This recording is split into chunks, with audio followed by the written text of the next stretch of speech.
Hoy en el enganche, España y el Mundial Sub-20.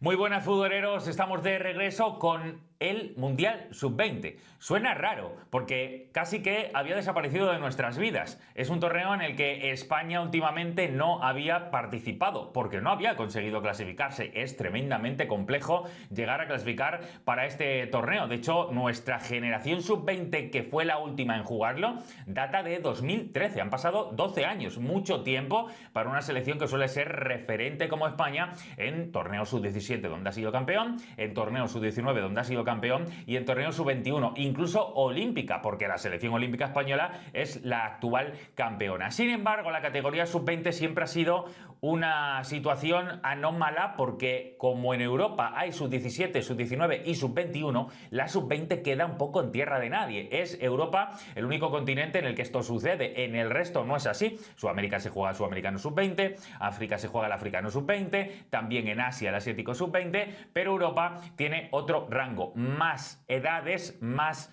división de categorías, y eso hace que a España particularmente no le ha acabado de ir bien en este torneo. De hecho, por eso hace 12 años que no juega este torneo, desde la edición 2013, como digo, en Turquía. Pero está de vuelta a España, y lo primero que quiero hacer es mostraros cómo va a ser el torneo. Se va a disputar en Chile. Es la segunda vez que sucede que el país chileno es sede. Es cierto que en este caso los horarios pueden ser complejos, pero no va a ser para España. Evidentemente Chile tiene un horario 5 horas menos que en España. Eso hace que el horario de los partidos pueda ser complejo, pero no va a ser, como digo, para España, porque va a jugar por lo menos los 3 partidos de la primera fase a la misma hora, y es las 10 de la noche. De hecho, el primero va a ser este mismo domingo. Y de hecho, ya aprovecho para decir que voy a estar comentándolo en Radio Televisión Española, en Teledeporte, los partidos, junto con Pedro San Miguel de narrador. Cuando no pueda Pedro, estará el gran Paco Caro también de narrador. Así que vamos a disfrutar muchísimo de este torneo Sub-20, y desde luego queremos analizarlo al detalle. Antes de entrar en faena con ello, que hay mucho que hablar, recuerdo que me podéis dejar por aquí todos los comentarios que queráis. Este tipo de vídeos a mí particularmente me encantan.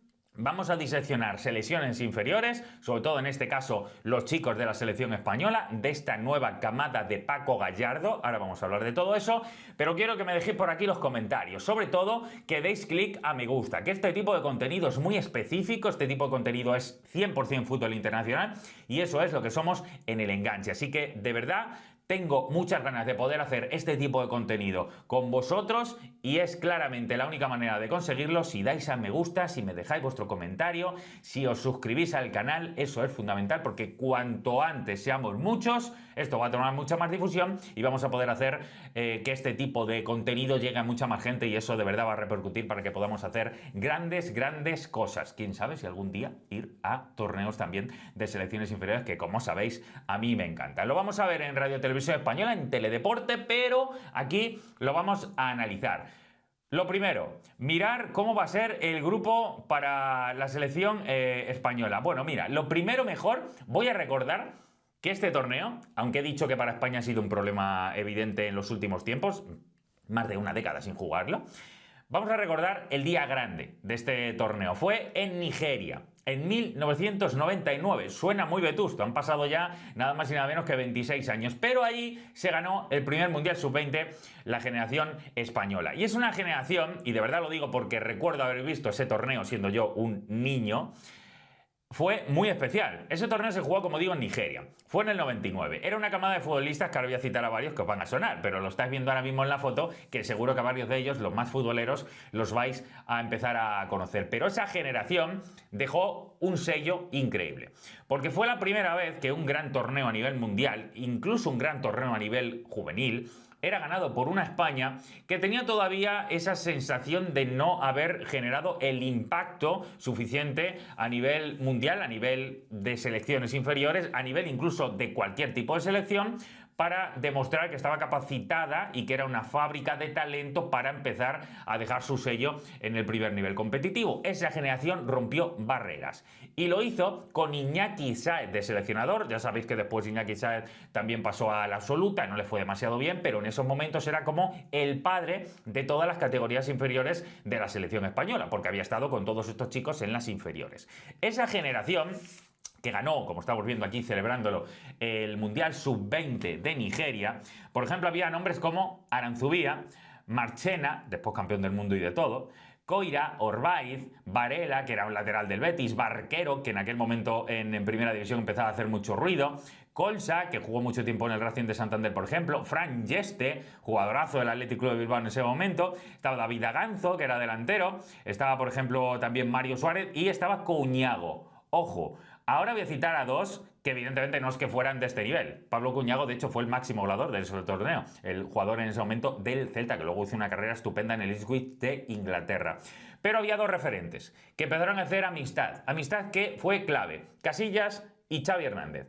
Fijaos lo que luego fueron Casillas y Xavi Hernández a nivel absoluto, a nivel de selección, que ganó Mundial, que ganó Eurocopa 2 veces y que claramente dejó una impronta de sello, de manera de entender el fútbol y de crear una familia, un nexo en ese vestuario. Todo nació aquí, por eso digo que no solo es que se ganara ese Mundial Sub-20, que aquí por cierto en España se disfrutó muchísimo. Recuerdo una fase de cuartos de final, creo que fue ante Ghana, una serie de penaltis, la tanda final con Casillas en la portería como héroe, una de tantas, que luego fue héroe muchas veces, pues se marchó la luz, se fue la luz en España cuando se estaban disputando justo el lanzamiento de la tanda de penaltis. Es decir, escuchamos, yo recuerdo haber escuchado a Paco Grande, juraría que era Paco Grande el que estaba narrando aquel partido, y de repente hubo un apagón. Pero Paco se conoce que en su imagen, en lo que él estaba viendo allí en Nigeria, en el estadio, él sí veía la imagen. Es decir, él siguió narrando,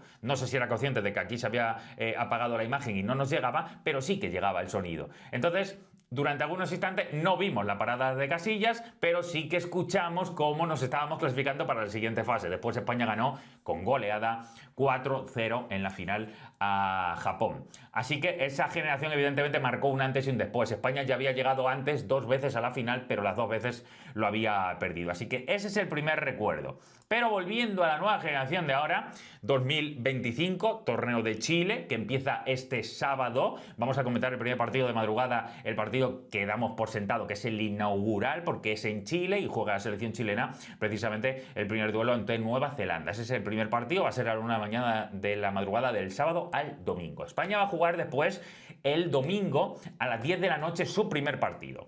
Ubicamos aquí los grupos. Grupo A: Chile, Nueva Zelanda, Japón, Egipto. Grupo B: República Checa, Ucrania, Paraguay, Panamá. Grupo C, ahora le analizo. Grupo D: Italia, Australia, Cuba y Argentina. El grupo E: Estados Unidos, Nueva Caledonia, Francia y Sudáfrica. Ojo, Nueva Caledonia es la única que se clasifica por primera vez para un torneo de este tipo, Nueva Caledonia. Ojito con esto, que el randonismo entra en este tipo de torneos más que nunca con Nueva Caledonia. Y el grupo F: Colombia, Arabia Saudí, Noruega y Nigeria. Vaya por delante, que Brasil y Argentina son las selecciones que más torneos han ganado, además con mucha diferencia en Mundial Sub-20 respecto a las demás. A los europeos no se le da del todo bien, porque evidentemente no pueden mandar a muchísimos de sus jugadores, algo que va a ser un problema, que sé que debería hablar muchísimo de ello, porque España obliga a sus jugadores a ir cada vez que llame a la selección, pero no en el resto de países. Es decir, España mismamente tiene varios jugadores que no han podido venir a la selección española porque están en clubes extranjeros y no ceden, porque no tienen obligación, a sus futbolistas. Tiene que haber ahí un convenio, una manera de entendimiento entre futbolista, club y la propia federación. En el caso de España, los que van han recalcado que es porque ellos quieren ir, porque sus clubes les han dejado y porque hay la sensación desde la federación que verdaderamente esos jugadores están en plena disposición, están totalmente concentrados para el torneo. Nos fijamos en el grupo C. Ojo que es el de España, pero es que además es el grupo de la muerte absoluta. O sea, está México, que ha ganado este torneo, Brasil, que como digo es el que más veces lo ha ganado, y está Marruecos, que va al alza, junto con España. Así que claramente es el grupo más complejo de todos, no va a ser sencillo y España va a tener rivales de muchísima entidad. Por eso digo que va a ser todavía mucho más disfrutón el torneo para España. Primer partido va a ser ante Marruecos, va a ser a las 10 de la noche, insisto, el domingo lo vamos a ver en Teledeporte y estaremos comentándolo. Dicho lo cual, ya hemos analizado los grupos, hemos recordado cómo era la generación que ganó en el 99, vamos a entrar directamente a la generación de ahora de Paco Gallardo. Técnico que es el de la Sub-19 actual. Técnico que entró hace un año y medio más o menos en la federación y que tras una carrera en el Sevilla y un montón de clubes, y lo hizo muy bien en juveniles con la selección andaluza, también con el Sevilla en esas categorías inferiores, y cuando entró a la federación ahora ha tomado peso y está, como digo, a la Sub-19, que por pura lógica es lo más cercano a la Sub-20, y los chicos que tienen la Sub-19 los puede ver ahora en la Sub-19 y en la Sub-21. Dicho lo cual, esta selección sub-20 claramente es una mezcla entre la sub-19 y la sub-21. Hay algún jugador que no había entrado todavía en ninguna convocatoria, pocos, pero había alguno, y se ha hecho un equipo mixto, evidentemente cumpliendo la edad estipulada de menos de 20 años, para dejar esta convocatoria de 21 futbolistas. No sé qué os parece, voy a decir directamente los nombres. Fran González, Vicent Abril y Raúl Jiménez son los porteros. Ojo que aquí me llama la atención que hay dos porteros de la cantera del Valencia, ahora lo vamos a hablar, y además que comparten equipo, el Valencia-Mestalla. Defensas son Jesús Fortea, que es lateral derecho, Pau Navarro, Andrés Cuenca, John Martín y Diego Guado, que son los centrales, y Julio Díaz, lateral izquierdo. En el centro del campo, Izan Merino, Cristian David, Rodrigo Mendoza, Pello Canales, Rayán Belaid y Thiago Pitarch. De aquí hay varios jugadores con mucha experiencia ya en mayor nivel. Y delanteros, aunque ojo que esto para mí trae debate, Jan Virgili, Adrián Liso, Pablo García, Iker Bravo, David Mella y Joel Roca. A mí me sale solo un punta y es Iker Bravo, que además no es un punta específico de área ni mucho menos, sino un jugador que sale mucho de la zona de remate. Así que esa es la lista de 21 jugadores que nos van a representar a la selección española en este Mundial Sub-20 de Chile. Vamos a ver ahora paso a paso cada demarcación. Nos centramos en la portería. Como decía, hay dos porteros, que son Vicent Abril y también Raúl Jiménez, que forman parte del mismo equipo, del Valencia-Mestalla, de segunda ref. Así que es bastante llamativo porque en su propio equipo están luchando para ver quién es titular ahora mismo, aunque Fran González parece el indicado ahora mismo para ser el titular. ¿Por qué? Porque Fran González, perteneciente a la cantera del Real Madrid, ha pasado en las divisiones inferiores, intenta hacerse hueco también en el Castilla, ha estado convocado muchas veces con el Real Madrid de primera división, el élite absoluto, y llegó a debutar, de hecho, el año pasado en un partido, si no me equivoco, lo digo de memoria, ante el Valencia. Es ya el portero titular de la selección sub-21 actual, la que ha entrado ahora en la nueva jornada en el mes de septiembre, con lo cual yo intuyo que Fran González, que tiene bastante seguridad por alto, que es un portero de muchos centímetros, prácticamente 2 metros, de mucha seguridad en ese juego aéreo y ya con cierta experiencia en las divisiones inferiores de la selección española, yo creo que por eso para mí va a ser el titular. Así que, primera duda, no sé si solventada, pero para mí más o menos claro, el portero titular de esta generación va a ser el que ahora mismo es el de la sub-21, que es Fran González. Quiero que valoremos la defensa. Estamos viendo en pantalla ahora mismo a John Martín, el central de la Real Sociedad, que ya tiene minutos en Primera División y que evidentemente, y esto aquí me puedo mojar porque lo he hecho siempre, John Martín para mí junto con Jarek, lo he dicho muchas veces, han sido los dos centrales que a nivel defensa en los últimos tiempos, sin haber dado un ya súper salto como pasó con Cubarsí, que fue más inmediato, y como pasó con Hausen, que evidentemente también fue muy inmediato, pero los dos que están desde base en todas las inferiores de España, prácticamente desde sus 15, que habían llamado mucho la atención, uno era Jarek, que podía estar aquí, pero que evidentemente el PSV no le ha dejado venir, por tanto, ni lo ha pensado Paco Gallardo, pero sí que está John Martín, el central de la Real Sociedad, que es referente absoluto en todas las inferiores, está a su lado Cuenca, que ahora mismo forman los dos la generación que en este pasado europeo de verano 2025 hizo que España en sub-19 fuera subcampeona de Europa. Ellos eran los dos centrales, con lo cual se conocen muchísimo y evidentemente los dos para mí parten con cierta prioridad para ser titulares. Puede Aguado ahí hacerse hueco también, pero yo creo que ellos dos van a ser los titulares. Y vemos a Fortea también en la pantalla, chico que ha llamado muchísimo la atención en el Real Madrid, que seguramente si eres madridista habrás escuchado que ha tenido mucho recorrido, sobre todo en el equipo de Joe Leeds, en el juvenil. Ahora ya está en el Castilla jugando bastantes minutos. Nunca le hemos visto debutar en el primer equipo, pero la verdad, en divisiones inferiores de España todavía tampoco ha dado un super nivel. No le hemos visto demasiado recorrido, cosa que sí que ha demostrado, y aquí lo puedo verificar claramente, lo puedo constatar, que en divisiones inferiores con el Real Madrid, sobre todo en el juvenil, ha sido un escándalo en muchísimos partidos, brutal el rendimiento de Fortea. Así que yo creo que él va a ser claramente el lateral derecho y Julio Díaz el lateral izquierdo. Esto me llama la atención de inicio, porque Julio por un lado y Fortea por el otro son los únicos laterales que hay. No hay un lateral izquierdo más ni no hay un lateral derecho más. Es cierto que hay elementos dentro de la convocatoria de esta selección española que sí que pueden jugar también en ese perfil. De hecho, ahora mismo os estoy poniendo de nuevo la convocatoria y Pau Navarro ha jugado a veces de lateral derecho, central del Villarreal, que ya está en dinámica del primer equipo, que ya ha jugado en el primer equipo. Y, como digo, Julio Díaz es el único lateral izquierdo. Pero en el centro campo hay varios jugadores que pueden también jugar de central, incluso de lateral. Así que creo que ahí Paco Gallardo arriesga un poco, porque sí que se lleva 4 centrales, pero se lleva solo 2 laterales, uno para cada lateral. Así que Julio y Fortea tienen toda la pinta que se van a hinchar a jugar minutos en este torneo. Esa es la primera conclusión que saco en defensa. Si nos pasamos al centro del campo, estamos viendo en pantalla de izquierda a derecha Pello Canales, jugador del Athletic Club cedido al Racing esta temporada, en segunda división está jugando muchísimo, que ya pertenece también a la sub-21.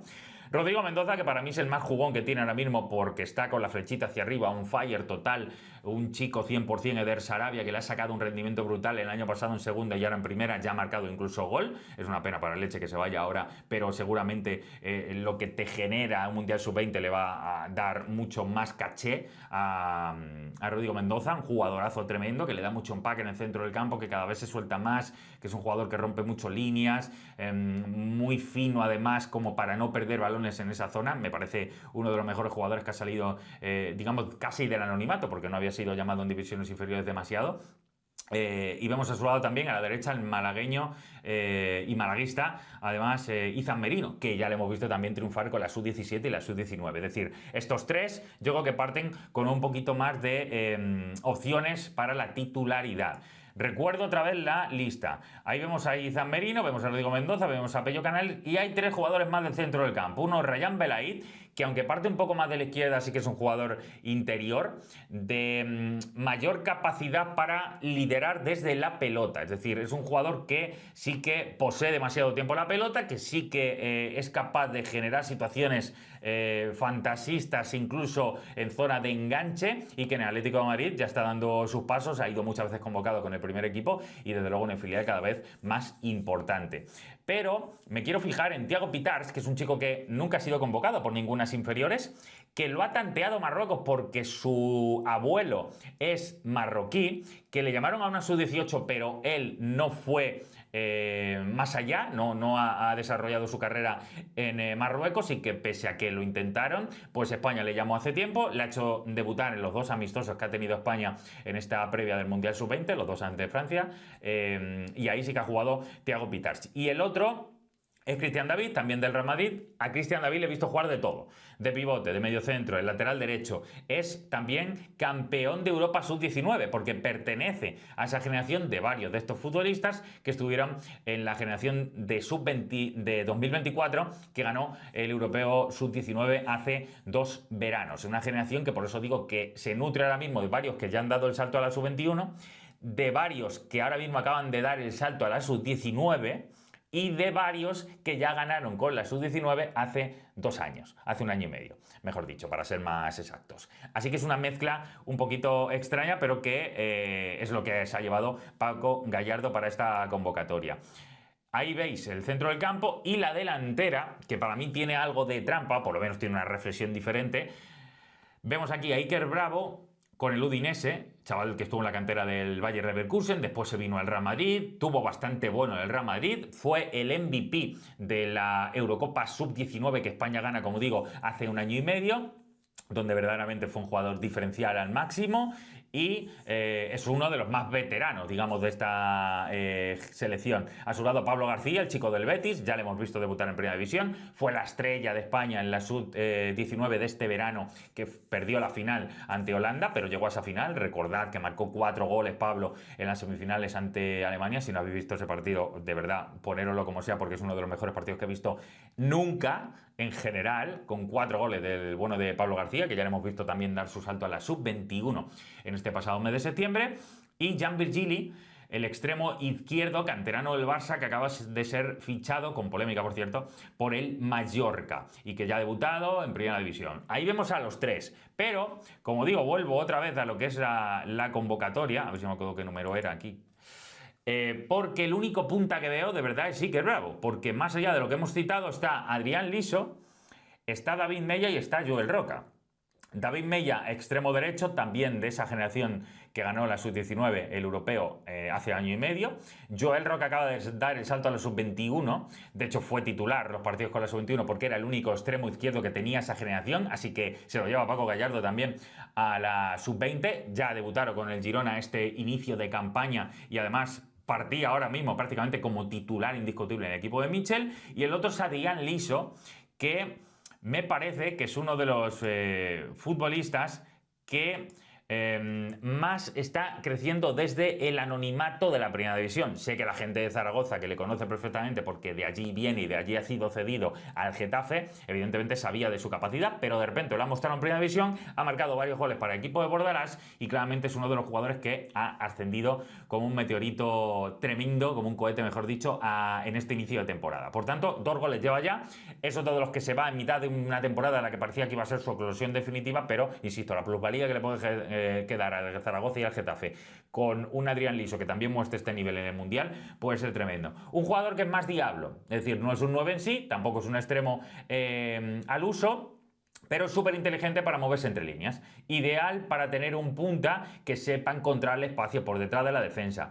Ideal para un delantero que sea capaz de jugar unos metros por detrás y pueda asistirle de cara a Adrián Liso para que llegue con esa sensación que tiene siempre de hacerlo todo a 1000 revoluciones y hacerlo todo con mucha animosidad de ser vertical. Yo creo que en ese sentido Adrián Liso es una especie un poco en extinción dentro de los jugadores españoles, que no han salido muchos como él en los últimos tiempos. Pero España tiene solo un 9, solo un 9 y que Bravo. Ojalá y no acabe siendo un problema, pero evidentemente uno ve la línea, la convocatoria en global y la línea ofensiva y ve mucho extremo, ve mucho llegador, pero sobre todo de extremo, y no ve tanto un punta referente. Cierto que España últimamente no los fabrica tanto como en otras épocas y desde luego no hay ahora mismo, más allá de Iker Bravo, uno que parezca que verdaderamente está preparado para asumir este rol. Así que Iker Bravo, que también ha dado el salto ya a la Sub-21, va a ser el 9 de esta selección española. Volviendo un poco a lo que es la convocatoria de España, recuerdo que veo algunos factores que pueden ser diferenciales o que por lo menos merecen un poco más de reflexión.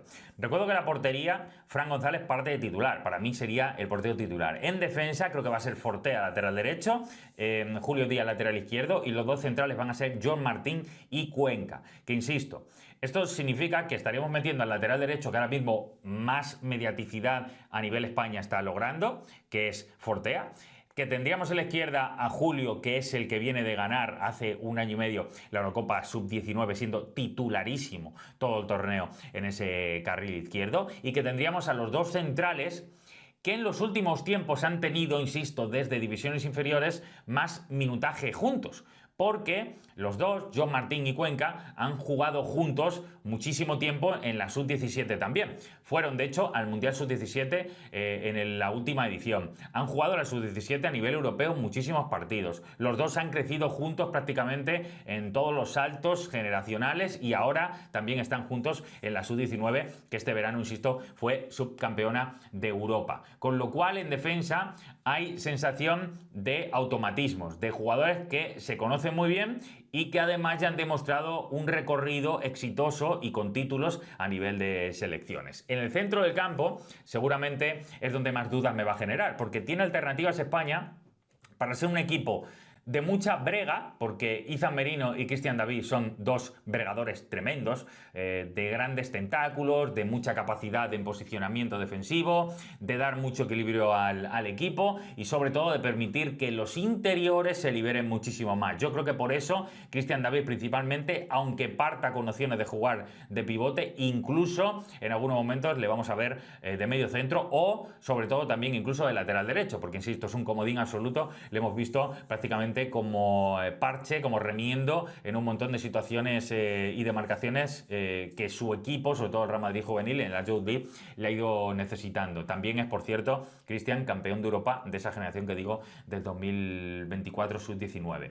Pero para mí los que más opciones tienen son Rodrigo Mendoza, que ahora mismo es un intocable, ya está en la sub-21, ha dado el salto, me parece que además por galones, jugador ya prácticamente consagrado en estas primeras semanas, que está siendo titularísimo con Eder Sarabia y el gran final de temporada que tuvo con el Elche el curso pasado. Me parece que es un jugador que prácticamente vamos a ver desde inicio en la titularidad. Yo que Pello Canales es una tipología de futbolista interior de mucho vuelo que puede ayudar a dar un poquito más de equilibrio en esa zona y al mismo tiempo tener capacidad para amplitud, para llegar al área, la cercanía del área, aunque me parece que es un jugador un poquito más estático de lo que sería la entrada, por ejemplo, de Rayan Belaid, que sí que es un jugador que con pelota en conducción es capaz de romper líneas, pero sobre todo tiene ese toque fantasista de meter un buen pase, de saber cómo colocarse detrás del medio centro rival, de encontrar en ese espacio su lugar para diabluras. Me parece que tiene un toque mucho más de técnica Rayan Belaid en ese sentido que Pello Canales, y mi duda es Thiago Pitar, porque solamente le hemos visto 2 partidos con España en los 2 amistosos previos a este Mundial Sub-20. En el Real Madrid es cierto que ha tomado unos galones en tiempo récord para ser un jugador con mucha sensación de estar creciendo en muy poco tiempo a un volumen de mediaticidad muy importante. Yo lo que le he visto me parece que es un jugador que sobre todo puede dar mucha solvencia, aseado, tranquilo con la pelota, que le da mucha capacidad de seguridad, de no perderla, y en eso en una España que tenga más sensación de juego posicional verdaderamente puede ser un factor determinante para dar tranquilidad con la pelota y también para saber esconder la pelota cuando España en algunos tramos de partido lo pueda necesitar. Pero para mí, si me tendría que jugar, yo creo que Rodrigo Mendoza, Pello Canales y Rayan Belaid, para mí creo que tienen un paso más delante como para ser ellos los 3 elegidos en el centro del campo. Y eso que es verdad que, insisto, meter a Rayan Belaid como un jugador del centro del campo significa probablemente ser ligeramente ofensivo. Insisto, para mí la clave va a ser Rayan Belaid o quién juega en vez de Rayan Belaid, porque si esa versión es un futbolista un poquito más defensivo, pues nos estará mandando un mensaje un Paco Gallardo, un mensaje también implícito de cómo quiere la propuesta de arriesgada o no por parte de España. En ataque tengo muchísimas dudas, porque solamente hay un 9, lo cual nos hace pensar que evidentemente el 9 de Iker Bravo, que además viene con galones, ya primera división en Italia, ya en el Udinese, es cierto que todavía no brillando demasiado sabiendo el nivel que tiene, pero que sí que ha dejado un rendimiento brutal con las inferiores, que ya ha dado el paso a la sub-21 y que fue el líder MVP del torneo de la Eurocopa Sub-19 de hace un año y medio.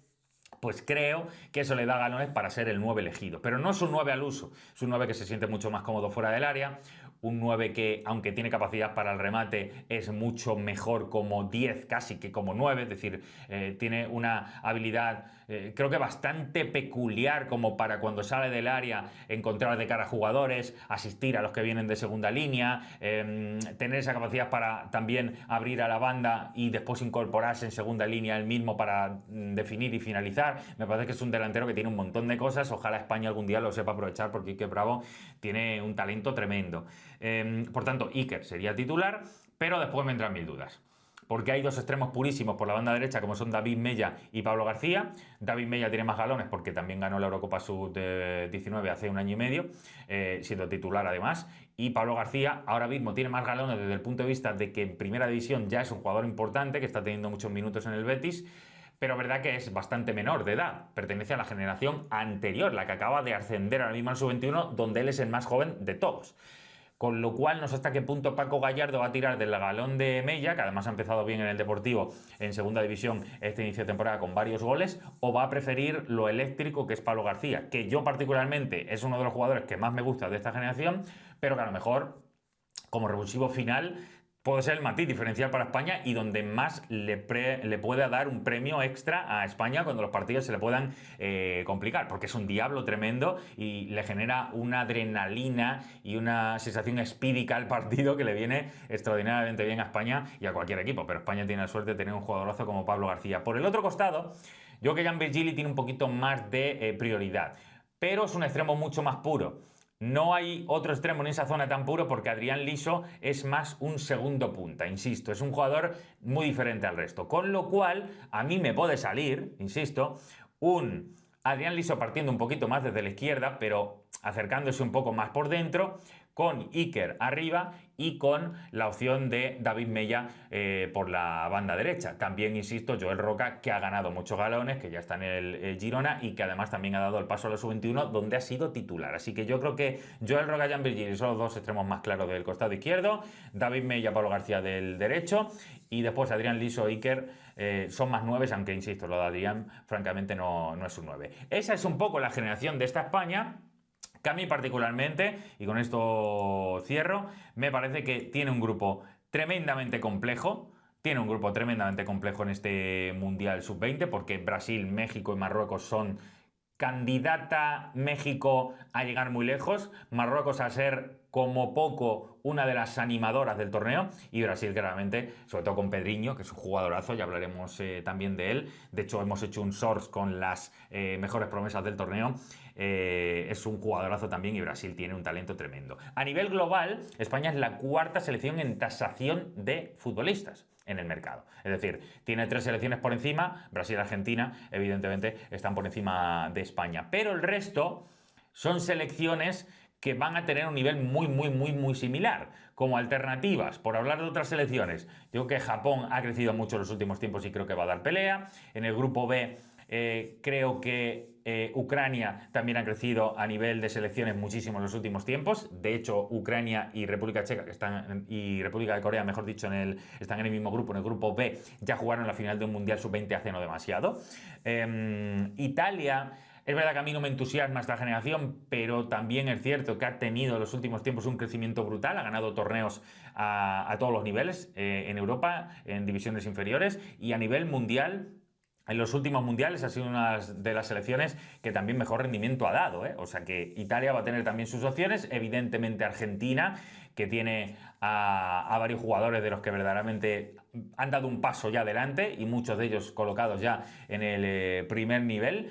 En el grupo E va a estar Francia como favorita y ojo a ver Estados Unidos, que también ha crecido mucho en los últimos tiempos. Yo creo que no le da todavía para ser una de las selecciones que pueda ser alternativa. Y en el grupo F tengo ganas de ver a Colombia. Pero evidentemente aquí me apunto a Nigeria, porque Nigeria en este tipo de torneos siempre ha sido referencia, siempre ha llegado muy lejos. Y es verdad que ha sido curioso lo que ha pasado precisamente con la selección de Nigeria, porque de las africanas de toda la vida, Nigeria ha sido la que de alguna manera sí que ha dado el do de pecho respecto a lo que se esperaba. Porque se ha metido Sudáfrica, que también es cierta novedad, y Marruecos, que como digo está en nuestro grupo y que también en los últimos tiempos claramente sabiendo hilar una telaraña tremenda para captación de futbolistas con ascendencia marroquí en Europa, pues claramente también se ha hecho un gran equipo. Así que os leemos por aquí todos esos comentarios, podéis suscribiros al canal para que todo esto tome más forma y en breve estemos contando todavía más historias de fútbol internacional y desde luego la campanita con el me gusta, que eso nos ayuda ahora mismo muchísimo. Vamos a disfrutar de este Mundial Sub-20, lo vamos a comentar ahí en Teledeporte todos los partidos, ahí os espero. Y desde luego también aquí para disfrutar de lo que va a ser un gran torneo. Ojalá y aquella generación del 99 de Iker, de Xavi y compañía se quede en el camino porque tengamos una generación 2025 que también se convierta en campeona del mundo.